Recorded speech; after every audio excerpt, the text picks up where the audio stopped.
গণমাধ্যম কি স্বাধীন? অনেকগুলি প্রশ্ন।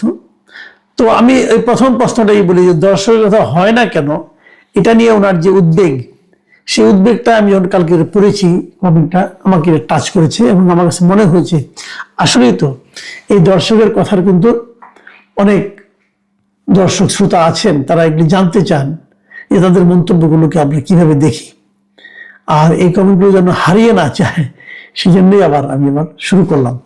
আমি এই চেষ্টা করবো আগামীতে এটা নিয়মিত করা যায় কিনা। আসলে পারি না ভাই, নানা ব্যস্ততার কারণে, তারপরে চেষ্টা করব। পরের কমেন্টে লিখেছেন মুহাম্মদ, তিনি লিখেছেন আগে শুনতাম রাজাকার বা পাকিস্তানের দালাল, এখন কিছু বললে ভারতের দালাল।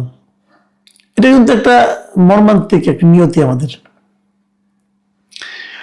ফয়সাল আহমেদ লিখেছেন ভাই আপনার কাছে একটা প্রশ্ন রইল, ভারত যদি বাংলাদেশ আক্রমণ করে আপনি কোন পক্ষে থাকবেন? আশা করি উত্তর দিবেন। ভাই এটা কোনো প্রশ্ন হলো? এগুলো প্রশ্ন হলো? আমি ভারতের পক্ষে থাকবো? আমি তো বাংলাদেশের পক্ষে থাকবো। বাংলাদেশ যখন বিভিন্ন টিমের সঙ্গে খেলে, এমনকি ফুটবল খেলে, বড় বড় টিম, বিশ্বে বড় বড় টিম, এমনকি ভারতের সঙ্গে খেলে, আমরা কি কখনো ভারতকে সাপোর্ট করি অথবা অন্য কোনো দেশকে সাপোর্ট করি? যদি বুঝি যে আমার দল হেরে যাচ্ছে, তারপরেও আমরা আমার দেশকে সাপোর্ট করি, এটা কি স্বাভাবিক না? আর ভারতের সঙ্গে বাংলাদেশকে ভারত আক্রমণ করে, তাহলে ভারত হবে সেখানে আক্রমণকারী দেশ। আক্রমণকারী দেশকে কখনো সাপোর্ট করা যায়? যাও, আমার মনে হয় আপনি উত্তরটা পেয়েছেন। জাফর আলম লিখেছেন ভাই আপনিও ভয় পেয়ে গেলেন সৈয়দ আশরাফের জানাজাটার কথা বলতে। না ভাই, এখানে ভয় পাওয়ার কথা না, আমার মনে ছিল না, কাজে আমি বলিনি। এরকম তো হতেই পারে, অনেক জানাজায় ছোট বড় হয়। আমি জানাজা সংক্রান্ত আরো কয়েকটা কমেন্ট পড়ে শুনে, একটা না। মোহাম্মদ খান লিখেছেন ভাই সাইদি সাহেবের জানাজায় লোক দেখেননি। স্যামসাং মোবিওনিক্স লিখেছেন চট্টগ্রামে এবিএম মহিউদ্দিন চৌধুরী জানাজার নামাজ দেখেন নাই আপনি? আমি নিজে ছিলাম, 10 কিলোমিটার লোকের লোকারণ্য ছিল। মোহাম্মদ ইয়াহিয়া লিখেছেন এটা জানাজার নামে তারেক জিয়ার আগমনকে চ্যালেঞ্জ করা হয়েছে। তো আমি এই জানাজা নিয়ে একটা কথা বলি। আসলে জানাজায় কত লোক হয়েছে এটা কিন্তু আসলে জরুরি না। জরুরি না কেন? দেখুন, আপনারা যারা ইসলাম সম্পর্কে জানেন, ইসলাম ধর্মের ইতিহাস সম্পর্কে যাদের ধারণা আছে, তাদের ক্ষেত্রে একটা কথা বলবো। আপনারা কি জানেন আমাদের মহানবী হযরত মুহাম্মদ সাল্লাল্লাহু আলাইহি ওয়াসাল্লাম যখন মারা যান, ওনার জানাজায় কত লোক হয়েছিল? আপনি একটু খবর নিয়ে দেখেন, তারপরে এই প্রশ্নগুলি করুন। অথবা আমাদের প্রধান খলিফাদের একজন, 4 খলিফার একজন হযরত ওসমান রাদিয়াল্লাহু আনহু জানাজায় কত লোক হয়েছিল? 12 জন লোক হয়েছিল। খবর নিয়ে দেখেন। তাতে কি ওসমান রাদিয়াল্লাহু আনহুর ওনার যে গুরুত্ব আল্লাহর কাছে, মানুষের কাছে, ইসলামের কাছে কমে গেছে? উনি তো আমাদের এই বর্তমান যে কোরআন শরীফটা আমরা দেখি, এটা তো সংকলনটা উনি করেছিলেন। সব অনেকগুলি ভুয়া কোরআন শরীফ হয়ে গিয়েছিল, ভণ্ড নবী এসেছিল, সেগুলোকে ঠিকঠাক করে এটা উনি করেছিলেন। কাজেই কয়জন লোক হয়েছিল এটা ইম্পর্টেন্ট না। আবার দেখুন, ইসলামের ইতিহাসে প্রথম সবচেয়ে জাঁকজমকপূর্ণ জানাজা হয়েছিল ইয়াজিদের, যাকে আমরা ইজিদ বলি, এবং সেই সময় পর্যন্ত ইসলামের সবচেয়ে ঘৃণিত ব্যক্তি হিসেবে ওনাকে বিবেচনা করা হয়। তো ওনার জানাজায় অনেক লোক হয়েছিল। আর হযরত মুহাম্মদ সাল্লাল্লাহু আলাইহি ওয়াসাল্লামের জানাজায় এত লোক হয় নাই। উনি কিস্তিয়ে কিস্তিয়ে জানাজা হয়েছিল,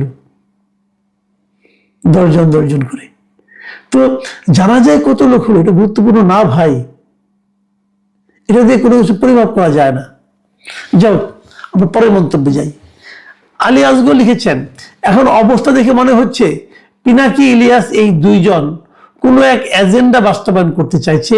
বুঝতে হবে তাহলে কি এরাই এর হয়ে কাজ করতেছে। এই সামান্যটুকু যদি আমরা বুঝতে না পারি, তাহলে সামনের দিনগুলোতে দেশের মানুষকে বড় ধরনের মাসুল দিতে হবে। মিয়া মাহবুব লিখেছেন মাসুদ সাহেব আপনি বলেছেন ভারতের বড় দালাল ছিল আওয়ামী লীগ, শেখ হাসিনা। ঠিক আছে, আপনি দালালির একটা উদাহরণ দিয়ে বলেন। মাসুদ সাহেব জানাজায় শরীক হওয়া লোকজনের চেহারা সুরত দেখেছেন? এইসব লোক জামাত শিবিরের হেফাজতের উগ্রপন্থী, বিভিন্ন দলের লোকজন, কিছু শৃঙ্খল ছাত্রছাত্রী, এছাড়া কোনো সাধারণ মানুষ সেখানে জানাজায় শরীক হয়নি। এই একই ধরনের একটা কমেন্ট করেছেন মোহাম্মদ আক্তার হোসেন। তিনি লিখেছেন, ভাই শেখ হাসিনা যে ভারতের দালাল ছিল একটু তথ্য প্রমাণ সহকারে উপস্থাপন করলে ভালো হতো। বুঝতে পেরেছি ভাই, আপনারা মানতে রাজি হচ্ছেন না যে শেখ হাসিনা ভারতের দালাল ছিল কি ছিল না। দেখুন, দালাল জিনিসটা না অনেক লম্বা একটা ব্যাখ্যা হতে পারে, কিন্তু একটা কথা ভাবুন, শেখ হাসিনা যখন সরকারে ছিলেন তখন শেখ হাসিনা বলেন নাই যে ভারত আমাদের কাছে চিরদিন কৃতজ্ঞ থাকবে, কারণ তারা যা চেয়েছে আমরা তার চেয়েও বেশি দিয়েছি? বলে নাই। শেখ হাসিনা পররাষ্ট্রমন্ত্রী মোমিন সাহেব বলেন নাই, মোমিন সাহেব বলেন নাই যে ভারতের সঙ্গে আমাদের সম্পর্ক স্বামী স্ত্রীর মতো? বলেছেন কিনা বলেন? তো এই দুটো কথাই থাক, আর বাকির দরকার নাই। এই দুটো কথায় কি প্রমাণ হয়?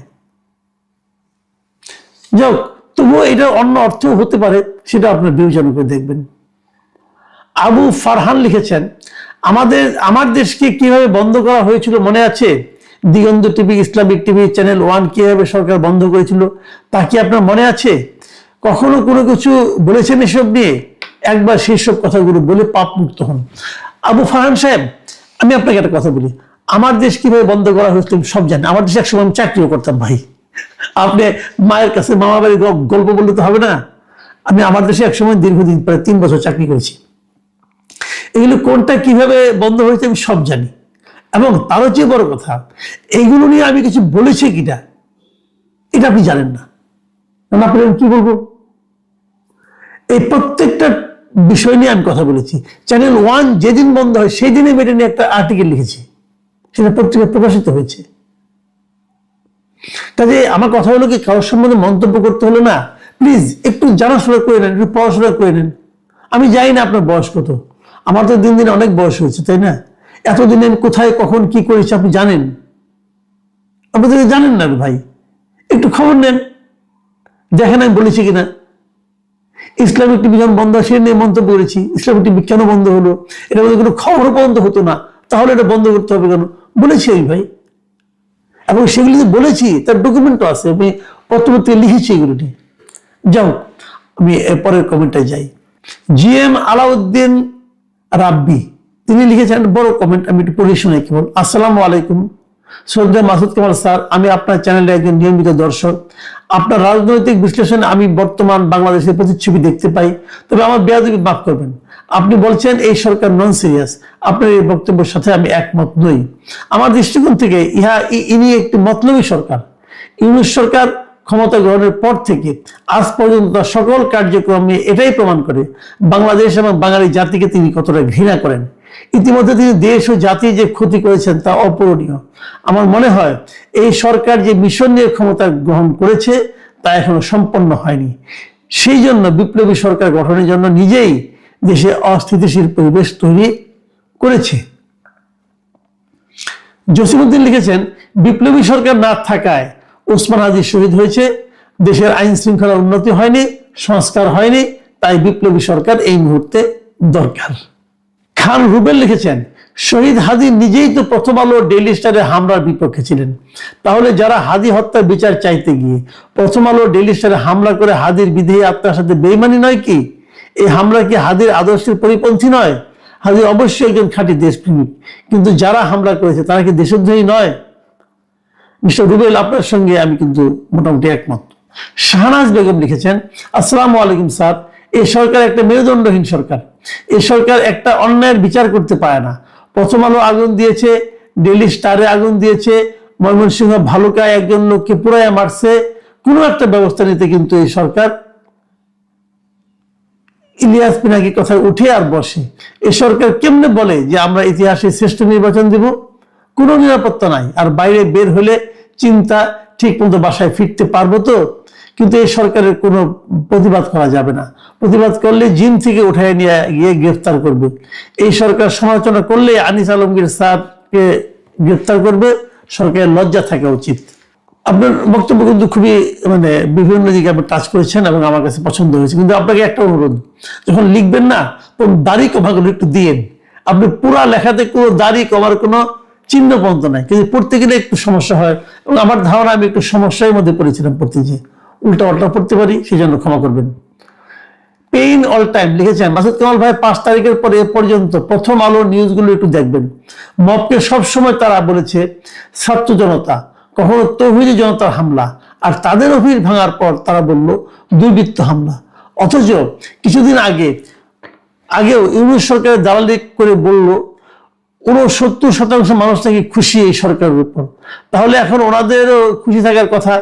যদি ওনারা খুশি না হন তাহলে ভেবে নিব প্রথম আলো আওয়ামী লীগ, কারণ আপনার কথায় আওয়ামী লীগ 30 থেকে 35%। ভাই, মিডিয়া মানে দালাল এই দেশে।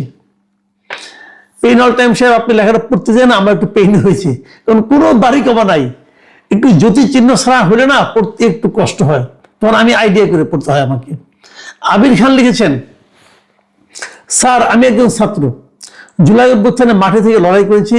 ইউনূস সরকার গঠনের পর আপনারা যারা এই সরকারের বিভিন্ন বিষয় নিয়ে সমালোচনা করতেন তখন রাগ হতো আপনাদের প্রতি। আপনাদের নিয়ে পিনাকির অপপ্রচার এই রাগকে প্রভাবিত করত।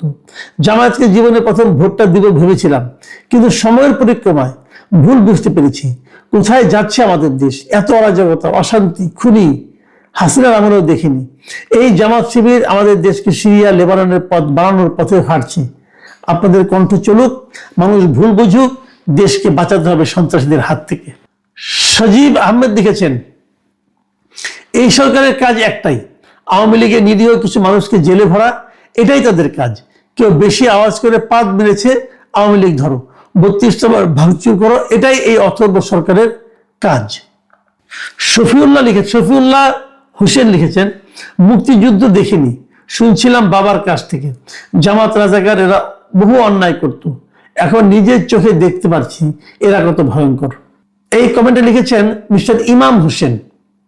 তিনি লিখেছেন, আপনার কথা সবসময় পছন্দ করি, তবে স্বাভাবিকভাবে মাঝে মধ্যে ভিন্ন মত থাকে। শুরুতে আপনি সমালোচনা করলেন ছাত্রদের উপদেষ্টা বানানো হয়।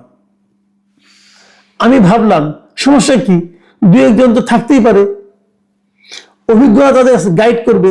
আপনি সমালোচনা করলেন উপদেষ্টাদের, বললেন এরা অযোগ্য। আমি ভাবলাম কই, এরা সবাই তো ভালো ভালো কথা বলেন। আলী রিয়াজ কত বড় এক্সপার্ট। আপনি বিএনপিকে ধুয়ে দিলেন লন্ডন মিটিং এর পর, বললেন বিএনপিকে ইউনূস মুলা খাওয়াই আছে। আমি বললাম প্রবলেম কি, বিএনপির নেতারা তো রাজনীতি আপনার চেয়ে কম বোঝে না, তারা নিশ্চয়ই এমন কিছু জানে যেটা আপনি জানেন না, হুদাই সমালোচনা করতেছেন। আজকে অবাক হয়ে ভাবি এই প্রত্যেকটা বিষয়ে আপনি কিভাবে ঠিক ছিলেন। তার থেকেও বেশি অবাক লাগে আপনার মতো একজন সাংবাদিক যেটা বোঝে সেটা বিএনপি কেন বোঝে না। এরা দেশ চালাবে কিভাবে? ভাই, আপনি আমাকে প্রশংসা করেছেন, ভালো লাগলো, কিন্তু আমি একটু বলি, আমার সব কথাই যে মিলে গেছে তা কিন্তু না, সব কথা মেলার কথাও না। মানুষ তো ভুলভ্রান্তি থাকবে, সীমাবদ্ধতা থাকবে। আমি আমার মতো করে যেগুলো বুঝি সেগুলো নিয়ে আলোচনা করেছি। এগুলো হয়তো আপনি বললে আপনি এরকমই বলতেন, আমি যেরকম খুব বেশি বুঝি না হয়তো আপনি এরকমই বুঝতেন। আপনাকে আমি বলতাম যে আপনিও ভুল করতেছেন। কাজে ভুলভ্রান্তি নিয়েই মানুষের পথ চলা। তারপরেও আমি নিজে মনে করি যে সাধারণ মানুষও কিন্তু এই কথাগুলি বলতো। সাধারণ মানুষ যখন এই সরকারকে দেখেছে,